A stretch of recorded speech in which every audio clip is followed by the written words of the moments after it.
me what you like, what you want from me. 안녕하세요.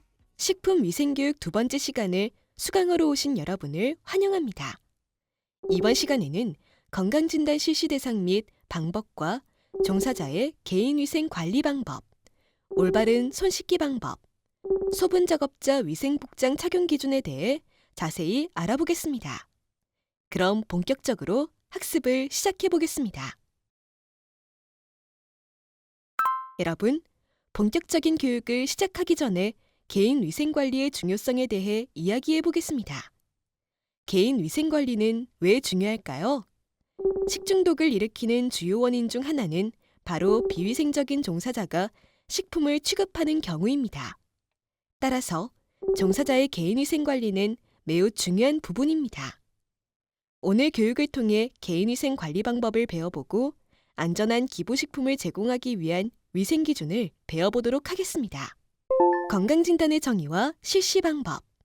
기부식품 등 제공 사업장에서 근무하는 전담인력 및 보조인력은 반드시 건강진단을 실시하여야 합니다. 여기서 말하는 전담인력이란 기부식품 등 제공 사업장에서 근무하는 정규직 또는 주 40시간 이상 업무를 수행하는 계약직으로 푸드뱅크 업무를 전담으로 수행하는 인력을 의미합니다. 또한 보조인력은 겸직인력, 사회복무요원, 공공근로, 자원봉사자 등 기초사업장에 업무를 지원하는 인력을 말합니다. 자원봉사자의 경우 평균 주 10시간 이상 근무하고 자원봉사 활동 인증이 가능한 경우에만 보조인력으로 인정됩니다. 이러한 전담인력과 보조인력은 건강진단을 반드시 실시해야 하며 이때 검사를 해야 하는 항목은 장티푸스, 파라티푸스, 폐결핵입니다. 다음은 건강검진의 유효기간에 대해 알아보겠습니다. 건강검진의 유효기간은 검진일로부터 1년이며 유효기간은 직전 건강검진의 유효기간이 만료되는 날의 다음 날부터 시작됩니다. 여기서 중요한 점은 건강진단 재발급은 유효기간 만료일 전후 각각 30일 이내 실시해야 하므로 갱신 일자 관리가 필요하다는 것입니다.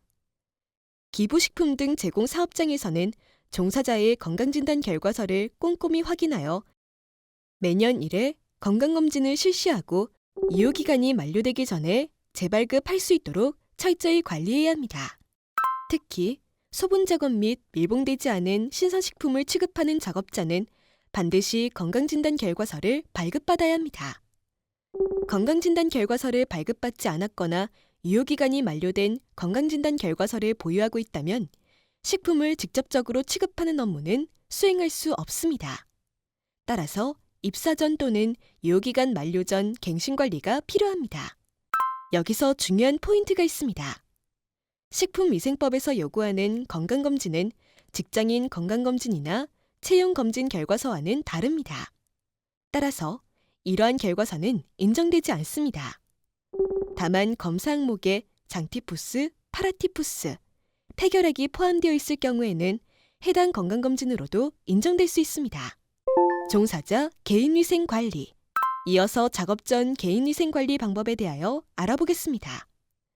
식품을 취급하는 종사자의 개인위생관리가 소홀할 경우 이는 식중독 발생의 주요 원인이 될 수 있습니다. 따라서 식품을 취급하기 전에 개인위생을 철저히 점검한 후 작업에 임하는 것이 매우 중요합니다. 그럼 이제 작업 전 개인위생 관리 방법에 대해 구체적으로 알아보겠습니다. 첫째, 작업 전 작업자의 건강 상태를 확인해야 합니다. 식품을 취급하는 작업자는 연 1회 이상 건강진단을 받아야 하며 건강 상태에 이상이 있을 경우 작업에 참여할 수 없습니다. 특히 설사, 복통, 외상, 염증 등의 증상이 있을 경우 식품을 오염시키거나 식중독균을 타인에게 전염시킬 위험이 있기 때문에 해당 종사자는 식품을 취급하는 작업은 불가합니다. 둘째, 소분 작업 전에는 위생복장을 준수하여 착용합니다. 외출복은 오염에 노출될 수 있으므로 작업 전 반드시 위생복장으로 환복해야 합니다. 또한 위생복과 외출복은 교차오염이 발생하지 않도록 분리하여 보관해야 합니다. 여기서 교차오염이란 오염되지 않은 식재료나 음식이 오염된 식재료, 기구, 종사자와의 접촉으로 인해 미생물이 혼입되어 오염되는 것을 의미합니다. 따라서 위생복장을 청결하게 관리하여 교차 오염을 예방하는 데 주의를 기울여야 합니다. 셋째, 시계, 반지, 귀걸이 등의 장신구와 담배, 핸드폰 등 개인 소지품은 작업 중 소지하지 않아야 합니다. 이러한 개인 소지품을 작업 중에 가지고 있으면 교차 오염은 물론 이물 혼입의 원인이 될 수 있습니다. 마지막으로 손 세척 및 소독을 철저히 해야 합니다. 손은 우리 신체 중에서 유해세균과 가장 많이 접촉하는 부위이며 병원균 감염 경로의 주요 원인으로 다양한 세균이 존재합니다. 따라서 작업 전에는 반드시 손을 깨끗이 씻어야 하며 올바른 방법으로 손을 씻으면 세균의 99.9%를 감소시킬 수 있습니다.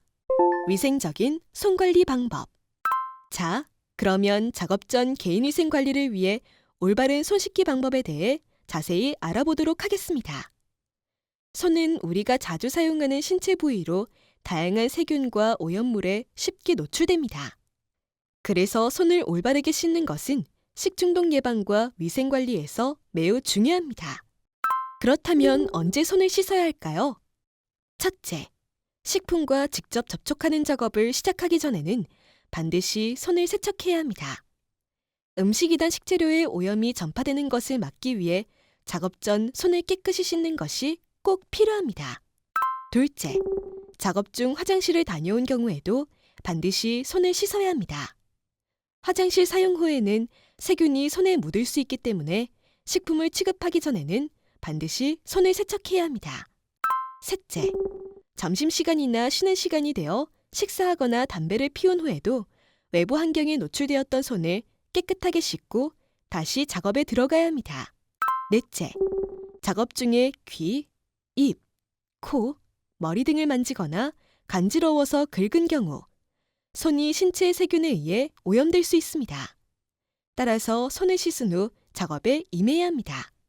마지막으로 깨끗하지 않은 설비, 작업도구, 청소도구 등을 만졌을 경우 손이 오염될 수 있으므로 이러한 도구를 사용한 후에는 반드시 손을 세척해야 합니다. 이와 같이 손은 다양한 경로로 오염될 수 있기 때문에 위의 5가지 경우 외에도 주기적으로 손을 씻어 청결을 유지하는 것이 중요합니다. 그럼 다음으로 올바른 손 세척 방법에 대하여 알아보겠습니다. 다음 영상을 통해 올바른 손 씻기 방법 확인해보고 오시기 바랍니다. 올바른 손 씻기 6단계 들어보셨나요? 손을 씻는데 무슨 6단계나 하지는 않으셨나요? 그렇다면 여기를 주목해 주세요. 6단계를 거쳐야만 손의 모든 부위에 비누 거품이 묻고 구석구석 숨어있는 세균과 바이러스를 씻어보낼 수가 있습니다. 자, 올바른 손 씻기 6단계로 우리 손을 얼마나 깨끗하게 씻을 수 있는지 함께 확인해 볼까요? 검은 장갑을 끼고 하얀 물감을 비누라고 가정하여 실험을 진행합니다. 1단계, 먼저 손바닥과 손바닥을 마주대고 문질러줍니다. 손등을 보시면 새까만 부분이 너무 많죠? 2단계, 손등과 손바닥을 마주대고 문질러줍니다. 손바닥과 손등은 다 하얗지만 손가락 사이사이가 새까맣습니다. 3단계, 손바닥을 마주잡고 손깍지를 낀 상태로 문질러줍니다. 3단계까지 진행했지만 아직 비누 거품이 묻지 않은 곳이 여전히 많습니다. 4단계, 손가락을 마주잡고 문질러줍니다. 끝나나 싶지만 엄지손가락이 아직 까맣네요. 5단계, 엄지손가락을 다른 편 손바닥으로 돌려주면서 문질러줍니다. 아직 손톱 밑에 까만 부분이 있습니다. 6단계, 손바닥을 반대편 손바닥에 놓고 문지르면서 손톱 밑까지 깨끗하게 해주면 완료! 이렇게 6단계를 지켜야 빠진 곳 없이 손 구석구석 모든 곳을 깨끗하게 씻을 수 있다는 것 꼭 기억해 주시기 바랍니다. 특히 흐르는 물에 비누로 30초 이상 잊지 마시고 나와 우리 모두의 건강을 지키기로 약속해요. 손을 비누로 비벼요 30초 이상. 손을 비비삼. 올바른 손 씻기 6단계 잘 기억하고 실천해 봅시다. 다음으로 손에 존재하는 다양한 세균에 대해 알아보겠습니다.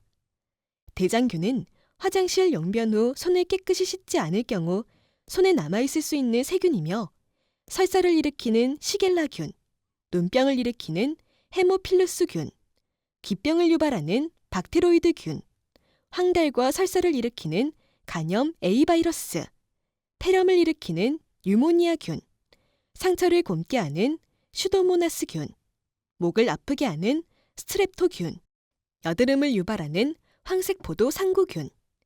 이처럼 다양한 질병을 유발하는 세균이 손에 존재할 수 있기 때문에 손을 올바르게 씻고 소독하는 것이 식중독 예방과 위생 관리에 매우 중요합니다. 그럼 손 세척이 얼마나 중요한지 한번 알아보도록 하겠습니다. 손 세척 전과 후 세균수 비교 사진입니다. 손 세척 전에는 세균이 많이 존재하는 것을 확인할 수 있습니다. 물을 이용해 손을 세척하면 세균이 감소하긴 하지만 일부 남아 있습니다. 하지만 비누로 씻고 소독액을 사용하면 세균수가 확실히 많이 감소합니다. 이를 통해 우리는 손 세척과 소독이 세균 감소에 얼마나 효과적인지 확인할 수 있습니다. 소분 작업자 위생복장 착용 기준. 이어서 식품을 취급하는 작업자의 올바른 위생복장 착용 방법에 대해 자세히 알아보도록 하겠습니다. 첫 번째, 위생모자를 착용하여야 합니다. 또한 망사모자는 머리카락 등 이물 혼입 예방이 불가하므로 가급적 사용하지 않도록 합니다. 두 번째, 마스크를 착용해야 합니다. 식품위생법 시행규칙에 따르면 식품을 취급하는 종사자는 마스크를 착용해야 한다고 명시되어 있습니다. 따라서 소분 작업을 할 때에는 마스크는 코와 입을 모두 가릴 수 있도록 정확히 착용해야 합니다. 세 번째, 소분 작업자는 시계, 반지, 목걸이 등 개인 장신구는 착용하지 않으며 주머니에 핸드폰, 지갑 등 개인용품을 넣지 않습니다. 네 번째로 손톱은 항상 짧고 청결하게 관리해야 하며 작업 전후에는 반드시 손을 세척합니다. 또한 식품을 직접 취급할 때에는 위생장갑을 착용해야 합니다. 위생장갑은 사용 중에 오염되거나 식품의 종류가 바뀔 때마다 새로운 장갑으로 교체하여 사용합니다. 다섯 번째, 위생복장은 일반복과 구분하여 착용해야 하며 오염 여부를 쉽게 확인할 수 있도록 밝은 색을 착용합니다. 또한 착용 중에는 항상 청결을 유지하고 오염에 주의해야 합니다. 마지막으로 앞치마는 필요시 착용하며 사용 시에는 품목별로 구분하여 서로 다른 식품이 오염되지 않도록 주의해야 합니다. 또한 사용 전후에는 반드시 세척하고 소독한 후 보관해야 합니다.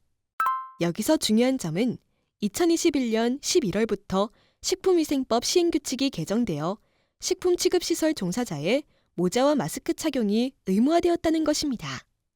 특히 감염병 유행 시에는 손 소독 장치나 소독용품을 구비하여 소독을 철저히 해야 합니다. 기부식품 등 제공 사업장에서는 기부식품을 소분할 때 반드시 모자와 마스크를 착용하고 작업에 임해주시기 바랍니다. 지금까지 개인위생 관리 방법에 대해 알아보았습니다. 마지막으로 이번 시간에 배운 개인위생 관리 방법을 다시 한번 정리해 보겠습니다. 첫째, 매년 1회 건강진단 결과서를 발급받아야 합니다. 검사 항목에는 장티푸스, 파라티푸스, 폐결핵이 포함되어야 합니다. 둘째, 올바른 위생복장을 착용해야 합니다. 외출복과 위생복장은 반드시 구분해서 보관하고 작업 전 위생복장으로 환복해야 합니다. 셋째, 작업 전 개인 건강 상태를 확인해야 합니다. 건강진단 결과서를 보유하고 있는지 확인하고 설사, 복통, 외상 등의 증상이 있는지 체크해야 합니다.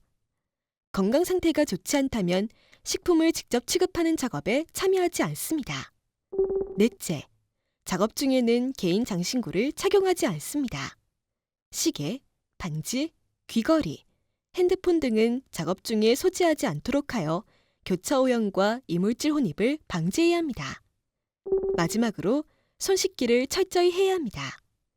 작업 전 화장실 사용 후 등 오염 발생 시 반드시 손을 씻어야 하며 올바른 손 씻기 방법으로 교차오염을 예방할 수 있습니다. 이 5가지 요점을 기억하시고 기부식품의 안전을 위해 개인위생관리를 철저히 실천해주세요.